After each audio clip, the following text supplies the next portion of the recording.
السلام عليكم ورحمة الله وبركاته. الحمد لله رب العالمين.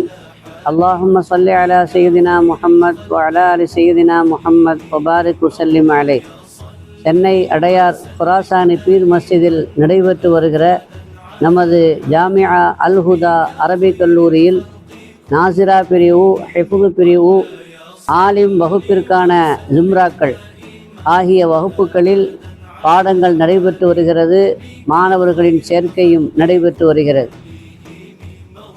உலகக் கல்வி, மார்க்க கல்வி ஆகிய இருவழி கல்விகள் போதிக்கப்படுகிற நமது மாணவர்களுக்கு அவர்களின் உணவு வகைக்காக வேண்டி நீங்கள் தாராளமாக உங்களது சதகா, ஜக்காத் வழங்கி ஆதரிக்குமாறு அன்போடு கேட்டுக்கொள்கிறோம். எல்லாம் வல்ல அல்லாஹு ஜல்லஷானு தஆலா நம் அனைவருக்கும் நோயற்ற வாழ்வையும் குறையற்ற செல்வத்தையும் தந்தருள் புரிவானாக. வாழும் காலமெல்லாம் ஆஃபியத்தோடு ஆரோக்கியத்தோடு மருத்துவமனை செலவுகள் கஷ்டங்கள் இல்லாமல் அல்லாஹு நிம்மதியாக சந்தோஷமாக அல்லாஹுடைய நினைவோடு வாழ்வதற்கு தௌஃபீக் செய்வானாக. பிஹக்கி சையதினா முஹம்மத் வ ஆலி சையதினா முஹம்மத் ஸல்லல்லாஹு அலைஹி வஸல்லம். செய்கிறேன் அல்லாஹ்வுக்காக. اللهم اغفر لنا ذنوبنا وخطايانا كلها يا رب العالمين. السلام عليكم ورحمة الله وبركاته. الحمد لله رب العالمين. عدد خلقي وزنة عرشي ورضا نفسي ومداد كلماتي. اللهم صل على سيدنا محمد وعلى آل سيدنا محمد وبارك وسلم عليه. அளவற்ற அருளாளன், நிகரற்ற அன்புடையோன், எல்லாம் வல்ல அல்லாஹுவின் திருப்பெயரால் துவக்கம். அல்லாஹுவை பயந்து நடந்து கொள்ளும்படி, வாழ்வின் எல்லா நிலைகளிலும் தக்வாவுடைய வாழ்க்கையை மேற்கொள்ளும்படி முதலாக எனக்கும் உங்களுக்கும் உபதேசம் செய்து கொள்கிறேன். அல்ஹம்துலில்லாஹ். அல்லாஹுடைய மாபெரும் கிருபையால் இன்று சூரத்துன் நம்லு, சூரத்துல் கஸஸ் ஓதை நிறைவு செய்யப்பட்டது. சூரத்துன் நம்லு என்று சொன்னால் எறும்பு அத்தியாயம். குர்ஆன் ஷரீஃபில் எறும்புக்கும் அத்தியாயம் இருக்கிறது. சூரத்துல் ஃபீல், யானைக்கும் அத்தியாயம் இருக்கிறது. கொசுவை பற்றியும் ஈயை பற்றியும் கூட அல்லாஹ் குர்ஆன் ஷரீஃபில் எடுத்து சொல்கிறான். குர்ஆன் ஷரீஃபில் அல்லாஹ்வுடைய பார்வை, அல்லாஹ்வுடைய படைப்பில் எந்த ஒன்றும் அது இழிவானது அல்ல. ஒவ்வொன்றும் அதனுடைய அளவில் அது போற்றுதலுக்குரியது தான் என்பதுதான். படைப்புகளிலே வித்தியாசத்தை, ஏற்றத்தாழ்வை பார்க்கக்கூடாது என்ற ஒரு தத்துவம் இங்கே எடுத்து உரைக்கப்படுகிறது. சூரத்துன் நம்லிலே எறும்பை பற்றி அல்லாஹ் சொல்லும் பொழுது, எறும்புக்கென்று ஒரு கூட்டமைப்பு இருக்கிறது, எறும்புக்கென்று ஒரு ஆட்சி அதிகாரம் இருக்கிறது, அதற்கென்று ஒரு தலைமை பீடம் இருக்கிறது. எறும்பு கூட அதனுடைய தலைமைக்கு கட்டுப்பட்டு ஒழுங்காக முறையாக செயல்படுகிற அமைப்பை பெற்றது என்பது இந்த வசனங்களிலே சொல்ல வருகிற ரப்புல் ஆலமீன் அவன் சொல்லக்கூடிய மிக உன்னதமான ஒரு கருத்தாக இருக்கிறது. அதே போல தேனி, பார்ப்பதற்கு சின்னஞ்சிறிய உருவமாக இருக்கக்கூடிய தேனிக்கும் ஒரு ஆட்சி இருக்கிறது, அதற்கும் ஒரு தலைமை இருக்கிறது. அந்த தலைமைக்கு கட்டுப்பட்டு ஒவ்வொருவருக்கும் சில பொறுப்புகள், சில வேலைகள் கொடுக்கப்பட்டிருக்கிறது. தலைமை எறும்பு, தலைமை ராணியாக இருக்கக்கூடிய அந்த தேனி என்ன உத்தரவு போடுகிறதோ அதை அதற்கு கீழே இருக்கிற எல்லா தேனீக்களும் செயல்படுத்தி அதற்கு கட்டுப்படுகிற ஒரு அமைப்பை தேனீக்களுடைய கூட்டமைப்பு பெற்றிருக்கிறது. குரங்குகள் என்று நாம் நினைக்கிறோம், சேட்டை செய்கிறது என்று நினைக்கிறோம், அதற்கும் கூட ஒரு கூட்டமைப்பு இருக்கிறது, அதற்கும் ஒரு தலைமை இருக்கிறது, அதனுடைய உத்தரவுக்கு அது கட்டுப்படுகிறது. ஹதீஸிலே ஒரு செய்தி வருகிறது, நூதனமான செய்தி தான். அதில் விபச்சாரம், ஜினா செய்யக்கூடாது என்ற கட்டளை, உத்தரவு மனிதர்களுக்கு இருப்பதை போல குரங்குக்கு கூட ஜினா செய்யக்கூடாது என்று உத்தரவு இருக்கிறது. அப்படி ஏதாவது ஒரு குரங்கு ஜினா செய்து விட்டால் மனிதர்களுக்கு, முஸ்லிம்களுக்கு எப்படி கல்லால் எரிந்து கொல்லப்பட வேண்டுமோ அதே சட்டம் அங்கும் இருக்கிறது என்று ஒரு நூதனமான ஒரு செய்தி ஹதீஸில் நாம் பார்க்கிறோம். இப்படி அல்லாஹ் ஜல்லஷானஹு தஆலாவுடைய படைப்பில் எறும்பு பார்ப்பதற்கு சின்னஞ்சிறிய உருவம், மனிதனுடைய பார்வையில் அது படுவதே இல்லை. ஆனாலும் கூட அல்லாஹ்வுடைய பார்வையிலே அதை இடம் பிடித்து குர்ஆன் ஷரீஃபிலே அதற்கென்று ஒரு அத்தியாயத்தை அல்லாஹ் அமைக்கின்ற அளவிற்கு அது ஏன் இவ்வளோ முக்கியத்துவம் பெறுகிறது என்பதை நாம் சிந்திக்க வேண்டும். 2 செய்திகளை முஃபஸ்ஸிரீன்கள் நமக்கு சொல்கிறார்கள். எறும்புக்கு ஏன் இந்த முக்கியத்துவம் அல்லாஹ் கொடுத்தான் என்றால், எறும்பு என்பது அது சமூக அக்கறை உள்ளது. தன் சமூகத்தாரை பாதுகாக்கிற சிந்தனையை அது கொண்டிருந்தது. அதனால் தான் எந்த எறும்பு தன் இனத்தை சார்ந்தவர்களுடைய அழிவுக்கு வழிவகுக்காமல் தேவையான ஆலோசனைகளை வழங்கியதோ அந்த எறும்பு அது உன்னதமான தலைமைத்தனத்தினுடைய ஸ்தானத்தை அதை பிடித்து விடுகிறது என்று அல்லாஹ் சொல்கிறான். சுலைமான் நபி அலைஹிஸ்ஸலாம் அவர்களுக்கு உலகத்திலே மனிதர்கள், ஜின்கள் மட்டுமல்ல உயிரினங்கள், பறவை இனங்கள் எல்லாம் கட்டுப்படுகிற ஒரு ஆட்சியை அல்லாஹ் வழங்கியிருந்தான். அந்த வகையிலே பறவைகளினுடைய ஆட்சி, பறவைகளுடைய பாஷை அவர்களுக்கு கற்றுக் கொடுக்கப்பட்டது. எறும்புகள், அந்த எறும்புகளுடைய பாஷையும் அந்த எறும்புகள் பேசுவதையும் கூட அவர்கள் கேட்டு புரிந்து கொள்கிற ஒரு ஆற்றலை அல்லாஹ் வழங்கியிருந்தான். குர்ஆனிலே ஒரு சம்பவத்தை சொல்கிறான். காலத்து நம்லத்துன் யா ஐயுஹன் நம்லுதுகுரு மசாக்கினக்கும் லா யஹ்திமன்னக்கும் சுலைமானு ஜுனூதுஹு வஹும் லா யஷ்உரூன். சுலைமான் நபி அலைஹிஸ்ஸலாம் அவருடைய படை அங்கே வந்து கொண்டிருக்கிறது. அந்த படையில் எல்லா வகையான படைகளும் உண்டு, காலால் படையும் இருக்கிறது.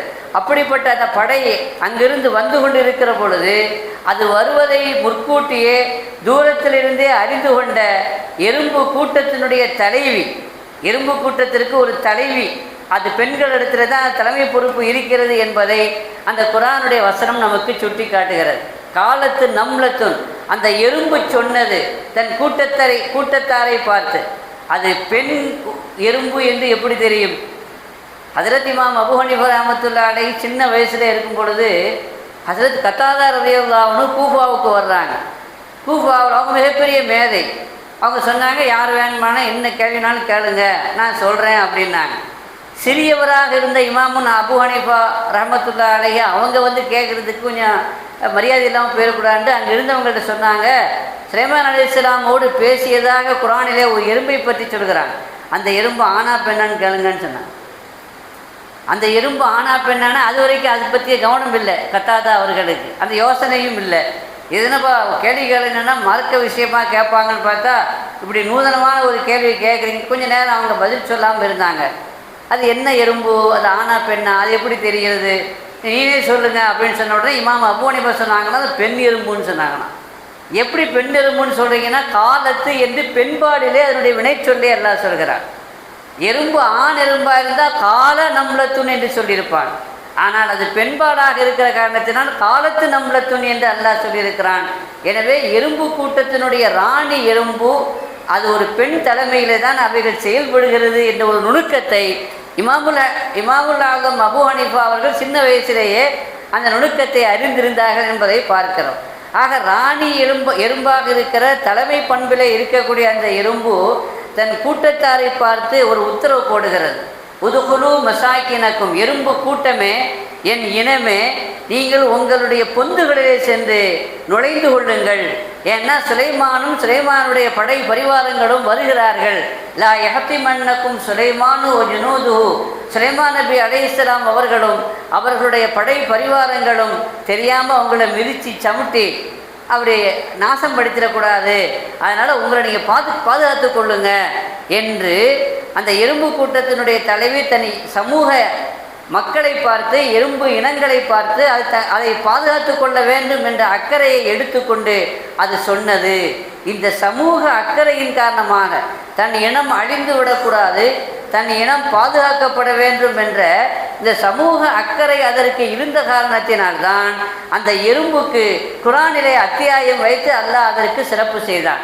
எனவே மனிதர்கள் சுயநலத்தோடு வாழக்கூடாது, நான் மட்டும் வாழ்ந்தால் போதாது என்று இருக்கக்கூடாது. நானும் வாழ வேண்டும், நம் மக்களும் வாழ வேண்டும், யான் பெற்ற இன்பம் இந்த வையகம் பெற வேண்டும் என்ற தொலைநோக்கு பார்வை நமக்கு இருக்க வேண்டும், சமூக அக்கறை இருக்க வேண்டும் யாரிடத்திலே அந்த சமூக அக்கறை இருந்ததோ அவர்களுக்குத்தான் தலைமை பண்பு இருக்கிறது, தலைவராக ஆகுவதற்குண்டான தகுதி இருக்கிறது என்பதை இந்த எறும்பின் மூலமாக அல்லாஹ் ஜல்ல ஷானஹு தஆலா நமக்கு சுட்டி காட்டுகிறார். சங்கைக்குரிய பெருமக்களே, மூசா நபி அலைஹிஸ்ஸலாம் அவர்கள் நபியாக அனுப்பப்பட்டு ஃபிரௌனிடத்திலே செல்லுங்கள் என்று அல்லாஹ் சொன்ன பொழுது மூசா நபி அலைஹிஸ்ஸலாம் தான் அல்லாஹ்வுடைய ரசூல், அல்லாஹ் ஒருவன், அவனைத்தான் வணங்க வேண்டும் என்பதை சொல்லத்தான் அனுப்பப்பட்டிருந்தார்கள் என்றாலும் முதலிலே அவர்கள் என்ன சொன்னார்கள் என்று குர்ஆன் பதிவு செய்கிறது. ஃபிரௌனிடத்தில் கொத்தடிமைகளாக இம்சைக்கு உள்ளாக்கப்பட்டு அவர்கள் பனு இஸ்ரவேலர்கள் நோவினை செய்யப்பட்டு கொண்டிருந்தார்கள். அந்த பனு இஸ்ரவேலர்களுடைய விடுதலைக்காக வேண்டித்தான் நீ அவர்களை விடுதலை செய்துவிட வேண்டும், என்னோடு அவர்களை நீ அனுப்பிவிட வேண்டும் என்பதுதான் அவர்களுடைய முதல் பிரசங்கமாக, என்பதுதான் அவருடைய முதல் கோரிக்கையாக இருந்தது என்று குர்ஆன் சொல்கிறது. எனவே நபிமார்களுக்குண்டான வேலை அவர்கள் மார்க்க பிரச்சாரம் மட்டுமல்ல, மார்க்கத்தினுடைய உபன்யாசங்கள் செய்வது மட்டுமல்ல, மார்க்கத்தினுடைய கடமைகளை சொல்வது மட்டுமல்ல, சமூக நலனில் அக்கறை கொண்டவர்களாக இருக்க வேண்டும், சமூகத்திற்கான பாதுகாப்பு ஏற்பாடுகளை செய்யக்கூடிய கடமையும் அவர்களுக்கு இருக்கிறது. சேவை மனப்பான்மை அது யாரிடத்திலே இருக்கிறதோ அது நபிமார்களுடைய பண்பு, அவர்களிடத்திலே தலைமை பண்பு இருக்கிறது, இருக்க வேண்டும் என்பதை அந்த வசனம் நமக்கு சுட்டி காட்டுகிறது. அதே மாதிரி எறும்பு அதனுடைய கூட்டத்தை பாதுகாப்பதற்காக உங்களை நீங்கள் பாதுகாத்து கொள்ளுங்க, வர்றதுக்கு முன்னாடி போய் பொந்துகளில் நுழைந்து கொள்ளுங்க என்று சொன்ன செய்தியை அல்லாஹ் குர்ஆன் ஷரீஃபிலே இங்கே பதிவு செய்கிறான். இது ஒரு காரணம். என்ன காரணம்? அந்த எறும்புக்கு அல்லாஹ் குர்ஆன் ஷரீஃபில் கியாமத்து வரைக்கும் ஓதப்படுகிற அந்த குர்ஆனில் அது கியாமத்து வரைக்கும் அதை பற்றி பேசப்படுகிற ஒரு சூறாவை இறக்கி அதற்கு ஏன் நம்முடைய பார்வையில் படாத அந்த எறும்புக்கு உலகத்தினுடைய பார்வையில் ஏன் கொண்டு வந்தான் என்றால், முதல் காரணம் அதனுடைய சமூக அறிவு, சமூக அக்கறை, சமூக நலனிலே அது எடுத்துக்கொண்ட சிரத்தை. இரண்டாவது காரணம் என்ன தெரியுமா? அதற்கு ஒரு மார்க்க ஞானம் இருந்தது. எறும்புக்கும் கூட ஒரு மார்க்க ஞானம் இருந்தது. இப்படி எறும்பு தூரமாக வருவதற்கு முன்பே பேசியதை சுலைமான் அலைஹிஸ்ஸலாம் கேட்டு விட்டார்கள். இங்கே ரெண்டு மோஜிஸா இருக்குது. எறும்பு பேசியதை கேட்டாங்க அப்படிங்கிறது ஒன்று, அதை புரிஞ்சுக்கிட்டாங்க அப்படிங்கிறது ஒன்று.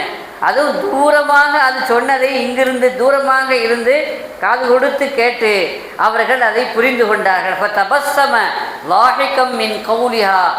சுலைமான் நபி அலைஹிஸ்ஸலாம் எறும்பினுடைய அந்த பேச்சை கேட்டு புன்சிரிப்பு சிரித்தார்கள் என்று அல்லாஹ் சொல்கிறான். அல்லாஹ் ஜல்ல ஷானஹு தஆலா அந்த எறும்பினுடைய பேச்சை கேட்கிற ஒரு ஆற்றலை எனக்கு வழங்கி இருக்கிறானே என்ற நன்றி பெருமிதத்தோடு அவர்கள் சொன்ன செய்தியை அல்லாஹ் குர்ஆன் ஷரீஃபிலே சொல்கிறான். அப்போ அவங்க உத்தரவு போட்டாங்க, அந்த ராணி எறும்பை கூட்டுவாங்க. எந்த எறும்பு சுலைமானும் படையும் வர்றதுக்கு முன்னாடி பொந்தில் போய் நுழைஞ்சிட்டுன்னு சொல்லிச்சோ அந்த எறும்பை அழைத்து வாருங்கள் என்று உத்தரவிட்டார்கள். அப்பொழுது அவங்களுக்கு அந்த எறும்பு கட்டுப்பட்டு வந்தது. இப்படி வந்தபோது அவங்க கேட்டாங்க, நான் ஒரு நபின்னு உனக்கு தெரியுமா இல்லையா? தெரியும். எறும்புக்கு கூட அல்லாஹ்வுடைய நபிமார்கள் யார் என்று தெரிந்திருக்கிறது, அல்லாஹ்வுடைய நேசர்கள் யார் என்று அவைகளுக்கு தெரியும். எனவே கேட்டாங்க, நான் நபி என்று உனக்கு தெரியுமா தெரியாதா? தெரியும். அப்படின்னா நான் எப்படி உங்கள் இனத்தை நான் அழிப்பேன் என்று நீ சொன்னாய்? சுலைமான் வர்றாரு, படை பரிவாரத்தோடு வர்றாரு, உங்களை மிதித்து சமட்டி உங்களை நாசமாக்கிடக்கூடாது, நீங்கள் பொந்துகளில் போய் நுழைஞ்சு கொள்ளுங்கன்னு சொல்கிறிய, நான் அப்படி உங்களையெல்லாம் அழிக்கக்கூடியவனா? நான் அப்படியெல்லாம் உங்களுக்கு சேதத்தை விளைவிக்கக்கூடியவனா? இது கூட எனக்கு தெரியாதா? இந்த அக்கறை கூட எனக்கு இல்லையா? இந்த கருணை கூட எனக்கு இல்லையா? அப்படிப்பட்டவன் நானா ஒரு நபியாக இருக்க முடியுமா என்று அந்த எறும்பிடத்திலே கேள்வி கேட்கிறார். அப்போ எறும்பு பதில் சொன்னிச்சான், என்னுடைய பதிலை நீங்கள் முழுமையாக நீங்கள் கவனிச்சிருந்தா உங்கள் மீது நான் எந்த குற்றச்சாட்டும் வைக்கலையே, அதை நீங்கள் தெரிந்திருப்பீர்கள். நான் என்ன சொன்னேன்? லா யஹ்திமன்னக்கும் சுலைமானு ஒ ஜுனூது. சுலைமானும் சுலைமானுடைய படை பரிவாரங்களும் தெரியாமல் உங்களை மிதிச்சிடக்கூடாதுன்னு தானே சொன்னேன். ஒஹும்லா யஷ்உரூன் என்ற ஒரு சொல்லை நான் பயன்படுத்தியிருக்கிறேன். ஒஹும்லா யஷ்உரூன் அப்படின்னா தெரிஞ்சு உங்களை மிதிக்க மாட்டாங்க, தெரிஞ்சு உங்களை நாசம் பண்ண மாட்டாங்க. ஏன்னா நபியாக இருக்கக்கூடியவங்க மாசூமானவர்கள், எந்த தவறும் செய்ய மாட்டார்கள், எந்த பாவமும் செய்ய மாட்டார்கள், யாருக்கும் எந்த தீங்கும் செய்ய மாட்டார்கள். இது அஹ்லு சுன்னத் வல் ஜமாஅத்தினுடைய அகீதா. அல் அன்பியாவு மாசூமூன். நபிமார்கள் பாதுகாக்கப்பட்டவர்கள். தவறு செய்வதை விட்டும், பாவங்கள் செய்வதை விட்டும், யாருக்கும் எந்த தீங்கு செய்வதை விட்டும் அவர்கள் பாதுகாக்கப்பட்டவர்கள் என்பது எனக்கு தெரியும். அதனால தான் ரொம்ப ஜாக்கிரதையாக நான் ஒரு வார்த்தையும் சேர்த்து சொன்னேனே. அது என்ன வார்த்தை? ஒஹும்லா யஷ்உரூன். அவர்களுக்கு தெரியாமல், தெரிஞ்சு செய்ய மாட்டாங்க. வேணுக்குன்னு என்ன செய்ய மாட்டாங்க? எறும்பை நசுக்க மாட்டாங்க, எறும்பை அழிக்க மாட்டாங்க. கவனம் இல்லாமல் தெரியாமல் செய்து விடுவார்கள், படைகள் செய்துவிடும். எனவே நீங்கள் ஒதுங்குங்கள் என்று தானே சொன்னேன் என்று அந்த எறும்பு சொன்னதாம். அப்படின்னா நபிமார்கள் மாசூமானவர்கள். அவங்க தெரியாமல் சில சில சில காரியங்கள் நடக்கலாம். ஆனால் தெரிந்து எந்த ஒரு தவறோ, எந்த ஒரு தப்போ, பாவமோ, அநீதியோ அவங்க செய்ய மாட்டாங்கங்கிற ஒரு மஸ்அலா, ஒரு மார்க்கத்தினுடைய ஒரு சட்டத்தை அந்த எறும்பு தெரிந்து வைத்திருந்தது. ஒரு மஸ்அலாவை அதனுடைய அளவுக்கு அது சிறந்தது, உயர்ந்தது. அதை தெரிந்து வைத்திருந்த காரணத்தினால் எறும்புக்கு அல்லாஹ் ஒரு கண்ணியத்தையும், எறும்புக்கு அல்லாஹ் ஒரு மதிப்பையும் மரியாதையும் கொடுத்தான் என்று நாம் வரலாற்றிலே பார்க்கிறோம். ஆக இந்த ரெண்டு காரணத்தினால, ஒன்று சமூக அக்கறை, இன்னொன்று மார்க்க ஞானம். இந்த ரெண்டும் யாரிடத்திலே இருக்கிறதோ அவர்கள் இந்த உலகத்திலே ஆளுமை திறன் மிக்கவர்கள் என்பதை அல்லாஹ் ஜல்லிஷானு தஆலா அழகாக இங்கே சொல்ல வருகிறான். அந்த எறும்பு சொன்னதை கடைசியில் இப்படி ஒரு செய்தி சொல்லிச்சான். நான் அவங்க உங்களை இடிச்சிருவாங்க, உங்களை மிதிச்சிருவாங்க அப்படின்னு சொன்னது உடம்ப மனசில் வச்சு நான் சொல்லலை. சுலைமானும் சுலைமானுடைய படை பரிவாரங்களும் மிக பிரம்மாண்டமான படை பரிவாரத்தோடு டாம் டீம் என்று வருகிற பொழுது அதை பார்த்து உங்கள் கல்வை உடைத்து விடக்கூடாது. ஒரு அந்தஸ்துள்ள ஒரு அதாவது கண்ணியமான, ரொம்ப அதாவது பவர் உள்ள ஒரு ஆளை பார்த்த உடனே, இன்னைக்கு நம்ம பார்க்குறோம், துன்யாவிட வசதியான ஒரு ஆளை பார்த்துட்டா, செல்வ சீமானை பார்த்துட்டா, ஒரு மாளிகையை பார்த்துட்டா, ஒரு வசதியான காரை பார்த்துட்டா, அந்த காரில் யாராவது இறங்கிட்டா மனசு உடைஞ்சு போயிடுது. என்ன உடைஞ்சு போயிடுது? என்ன வாழ்க்கை வாழ்கிறா, வாழ்ந்தா இப்படி இல்லை வாழணும், அல்லாஹ் நமக்கு இந்த வசதியை கொடுக்கலையே என்று மனம் உடைந்து விடுகிறது இல்லையா? இது மாதிரி எறும்புகள் அல்லாஹ்வுடைய திக்ரிலே இருக்கிறது, அல்லாஹ்வுடைய நினைவிலே, இபாதத்திலே இருக்கிறது. உங்களையும் உங்கள் படையையும் பார்த்து அது மனம் உடைந்து விடக்கூடாது. அதை நீங்கள் மிதிச்சிருவீங்க என்ற அர்த்தத்தில் நான் சொல்லலை. மாறாக உங்களை பார்த்து, உங்களுடைய படை பரிவாரங்களை பார்த்து ஆசை வந்துடக்கூடாது. உலகத்தில் இப்படிலாம் வாழணும் அப்படிங்கிற ஒரு ஆசை வந்து விடக்கூடாது. அல்லாஹ்வுடைய நினைவிலே இருக்கிற அந்த எறும்புனுடைய கவனம் உங்கள் பக்கம் போய் விடக்கூடாது. நான் சொன்னது நீங்கள் அதை மிதிச்சிருவீங்கிற அர்த்தத்தில் சொல்லலை.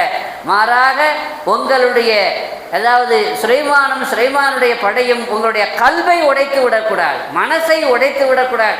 அல்லாஹ்வுடைய திக்ரிலே இருக்கக்கூடிய, அல்லாஹ்வுடைய நினைவிலே இருக்கக்கூடிய, தியானத்தில் இருக்கக்கூடிய உங்களுடைய மனசை அவங்க தங்கள் பக்கம், தங்கள் ஆட்சியின் பக்கம், தங்கள் அதிகாரத்தின் பக்கம் திருப்பி விடக்கூடாது என்ற பொருள் தான் நான் சொன்னேன் என்று சொன்னதாம். சங்கைக்குரிய பெருமக்களே, ஆக இந்த உலகத்தில் பல வகையான படைப்புகள் இருக்கிறது, பலருக்கும் பல வகையான வசதிகள், வாய்ப்புகள் இருக்கிறது. ஆனால் யாரை பார்த்தாலும் நாம் உள்ளதை கொண்டு போதுமாக்கிக் கொள்கிற தன்மையோடு வாழ்ந்தால் நம்முடைய வாழ்க்கையில் எல்லாம் மகிழ்ச்சி தான். நமக்கு எவ்வளோ வசதி இருந்தாலும், எவ்வளோ நமக்கு அந்தஸ்து இருந்தாலும், எவ்வளோ பெரிய பதவி இருந்தாலும், இன்னும் வேண்டும் இன்னும் வேண்டும் என்ற ஆசை இருந்தால் மகிழ்ச்சி நமக்கு வரவே வராது. மகிழ்ச்சி என்பது வசதியில் இல்லை, மகிழ்ச்சி என்பது திருப்தியிலே இருக்கிறது. அதாவது வசதி, அதாவது சந்தோஷம், மகிழ்ச்சி என்பது அல்லாஹ் நமக்கு தந்திருக்கிற செல்வத்தில் இல்லை, செல்வாக்கில் இல்லை, பதவியில் இல்லை, பட்டத்தில் இல்லை. அல்லாஹ் நம்மை எந்த நிலையில் வைத்திருக்கிறானோ அதை கொண்டு திருப்தியோடு வாழ்வது தான் இருக்கிறது என்ற ஒரு ஆன்மீக தத்துவத்தையும் அந்த எறும்பு நமக்கு சொல்கிறது. அல்லாஹ் அந்த போதும் என்ற மனப்பான்மையை எனக்கும் உங்களுக்கும் அல்லாஹ் வழங்கி அருள் புரிவானாக. பிஹக்கி சையதினா முஹம்மத் வ ஆலி சையதினா முஹம்மத். அல்லாஹும்ம ஸல்லி அலா சையதினா முஹம்மத் வ ஆலி சையதினா முஹம்மத் வ பாரிக் வ சல்லிம் அலைஹி. ربنا تقبل منا صلاتنا وصيامنا وقيامنا وركوعنا وسجودنا وتضرعنا وتخشعنا وتمم تقصير أعمالنا وتجاوز عنا سيئاتنا وتوفنا مع الأبرار. اللهم اغفر لنا يا غفار. وصلى الله تعالى على خير خلقه سيدنا محمد وآله وصحبه أجمعين. சுப்ஹான ரப்பிக ரப்பில் இஸ்ஸத்தி அம்மா யசிஃபூன் வஸலாமுன் அலல் முர்ஸலீன் வல்ஹம்துலில்லாஹி ரப்பில் ஆலமீன். சங்கைக்குரியவர்களே, நாளை இன்ஷா அல்லாஹ் பத்ருடைய நாள், பத்ரு தினம். எனவே இன்ஷா அல்லாஹ் தராவிக்கு பிறகு பத்ரு சஹாபாக்களுடைய பேரில் ஃபாத்திஹா யாசின் சூரா ஓதி அவங்களுடைய திருநாமங்கள் அஸ்மாவுல் பத்ரு ஓதி துஆ செய்யப்படும். அனைவரும் கலந்து கொள்ளுங்கள். அல்லாஹ் தௌஃபீக் செய்வானாக. ஸல்லல்லாஹு அலா முஹம்மத் ஸல்லல்லாஹு அலைஹி வஸல்லம். ஸல்லல்லாஹு அலா முஹம்மத் ஸல்லல்லாஹு அலைஹி வஸல்லம். ஸல்லல்லாஹு